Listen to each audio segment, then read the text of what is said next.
नमस्कार।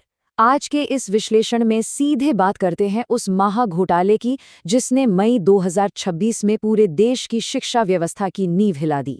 National eligibility entrance test यानी NEET, देश में डॉक्टर बनने का सबसे बड़ा दरवाजा। लेकिन जरा सोचिए, क्या हो अगर ये दरवाजा परीक्षा से हफ्तों पहले ही कुछ खास लोगों के लिए पीछे से खोल दिया जाए। आज हम इसी की परतें उधेड़ेंगे, देखेंगे कि आखिर ये पूरा खेल शुरू कहाँ से हुआ और कैसे पकड़ा गया।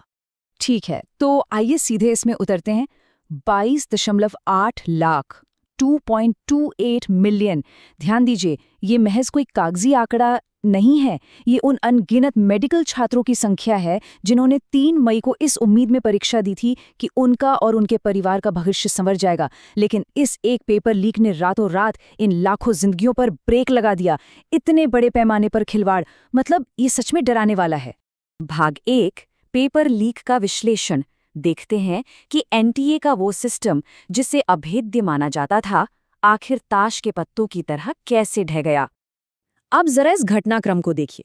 3 मई को तो असल परीक्षा होनी थी, जिसके लिए देश भर में 5,000 से ज्यादा सेंटर बनाए गए थे। लेकिन हैरानी की बात यह है कि परीक्षा से बहुत पहले, जी हां, 23 अप्रैल को ही असली पेपर मोबाइल फोन्स पर घूम रहा था। इसका सीधा सा मतलब है कि छात्रों के एग्जाम सेंटर तक पहुंचने से काफी पहले ही पूरा सिस्टम हैक हो चुका था। नतीजा, 12 मई को परीक्षा रद्द करनी पड़ी और फिर 21 जून को रीटेस्ट का ड्रामा हुआ। और ये लीक कोई ऐसा वैसा नहीं था। इसका पैमाना देखिए, सच में होश उड़ा देने वाला है। व्हाट्सएप पर 410 सवाल खुलेआम फॉरवर्ड हो रहे थे, वो भी परीक्षा से 15 से 30 दिन पहले। सबसे बड़ा झटका तो तब लगा जब पता चला कि केमिस्ट्री सेक्शन के 120 सवाल तो हूबहू वर्ड टू वर्ड असली पेपर से मैच कर रहे थे। मतलब ये कोई छोटी मोटी चोरी नहीं थी, ये एक पूरी तरह से सेट की गई साजिश थी। भाग 2, छात्रों पर प्रभाव। अब बात करते हैं उस मानवीय त्रासदी की जो 12 मई को परीक्षा रद्द होने के बाद सामने आई।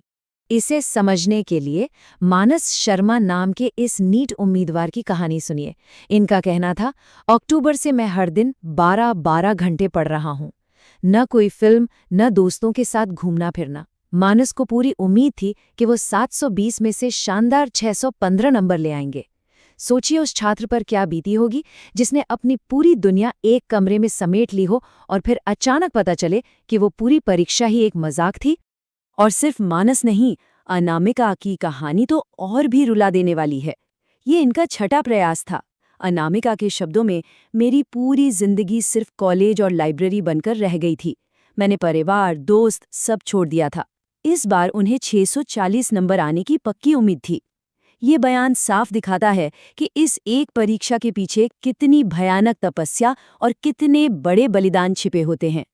यहाँ एक पल रुककर उस सबसे खौफनाक और दुखद सच को भी स्वीकार करना होगा। इस पूरी नाकामी की कीमत कुछ छात्रों ने अपनी जान देकर चुकाई। पेपर लीक और परीक्षा रद्द होने के तनाव में कम से कम 30 छात्रों की आत्महत्या की खबरें सामने आईं। सिस्टम का फेल होना जब इस कदर जानलेवा बन जाए तो वो सिर्फ एक प्रशासनिक चूक नहीं, बल्कि एक बहुत बड़ी त्रासदी बन जाता है। भाग 3, सीबीआई जांच का शिकंजा। अब जरा जांच की रफ्तार बढ़ाते हैं और देखते हैं कि कैसे कई राज्यों में फैले इस गिरोह पर एक्शन शुरू हुआ। इन 2 तस्वीरों की तुलना करके देखिए। एक तरफ है वो ईमानदार छात्र जो 2 साल या उससे भी ज्यादा समय तक दिन रात एक कर देते हैं, अपनी नींद, अपना सुकून सब दांव पर लगा देते हैं। और दूसरी तरफ है एक संगठित माफिया जिनका सिर्फ 10 दिन का वो डिजिटल शॉर्टकट उन लाखों छात्रों की बरसों की मेहनत को एक झटके में कुचल देता है। ये सिस्टम के मुंह पर एक बहुत बड़ा तमाचा है। तो ये अपराधी आखिर पकड़े कैसे गए? ये पूरा घटनाक्रम किसी क्राइम थ्रिलर से कम नहीं है। जांच की सुई घूमते घूमते महाराष्ट्र के लातूर और नासिक तक जा पहुंची।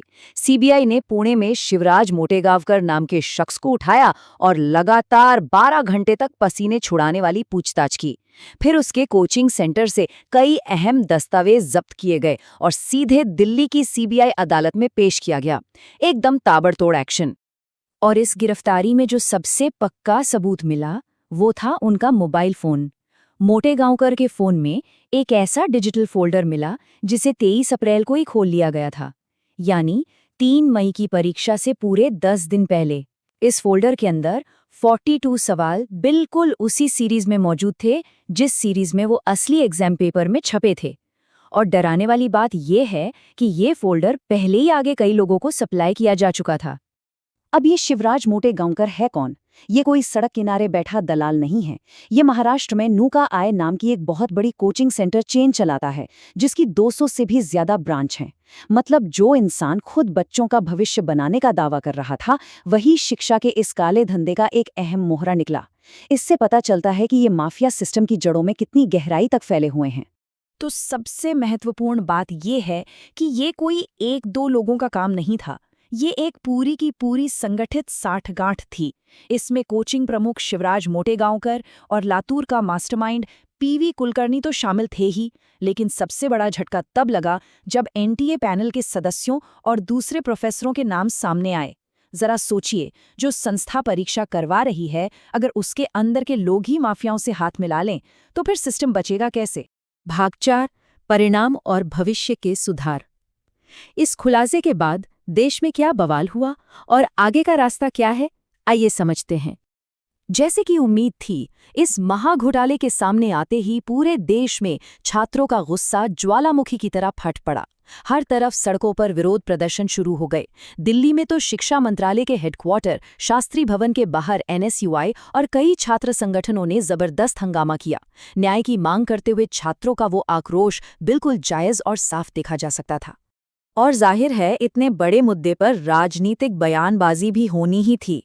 विपक्ष के नेता राहुल गांधी ने इस पूरे स्कैंडल पर बहुत तीखी प्रतिक्रिया दी। उन्होंने इसे युवाओं के भविष्य के खिलाफ एक अपराध और पूरी परीक्षा प्रणाली को एक नीलामी बता दिया।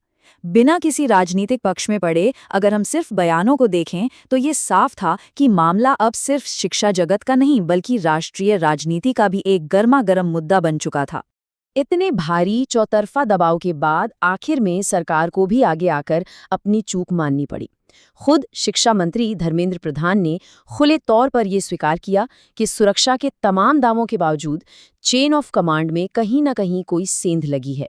एक तरह से ये इस बात की बहुत बड़ी स्वीकारोक्ति थी कि मौजूदा सिस्टम में बड़े स्तर पर सफाई की सख्त जरूरत है। इस पूरी टाइमलाइन को देखिए। 2024 के विवाद, फिर 2026 का ये व्हाट्सएप वाला महाघोटाला। अब इन सब से सबक लेते हुए एक बड़ा फैसला लिया गया है कि 2027 से नीट परीक्षा को पेन और पेपर मोड से हटा दिया जाएगा। इसकी जगह अब ये पूरी तरह से कंप्यूटर बेस्ड टेस्ट यानी सीबीटी के रूप में होगी, बिल्कुल वैसे ही जैसे जेईई की परीक्षाएं होती हैं। लेकिन यहाँ सब कुछ खत्म नहीं होता। एक बहुत ही चुभने वाला सवाल अभी भी बाकी है। क्या महज परीक्षा को कंप्यूटर आधारित कर देने से इन संगठित परीक्षा माफियाओं का खेल हमेशा के लिए खत्म हो जाएगा? क्या सिस्टम के अंदर बैठे भ्रष्ट लोगों को सिर्फ एक डिजिटल स्क्रीन रोक पाएगी? ये सोचने वाली बात है। तकनीकी बदलाव अपनी जगह है, लेकिन जब तक नीयत साफ नहीं होगी, क्या सच में कुछ बदलेगा? इस गंभीर सवाल के साथ आज के इस विश्लेषण को यहीं रोकते हैं। इस मुद्दे की आगे की हर कड़ी को समझने के लिए जुड़े रहिए।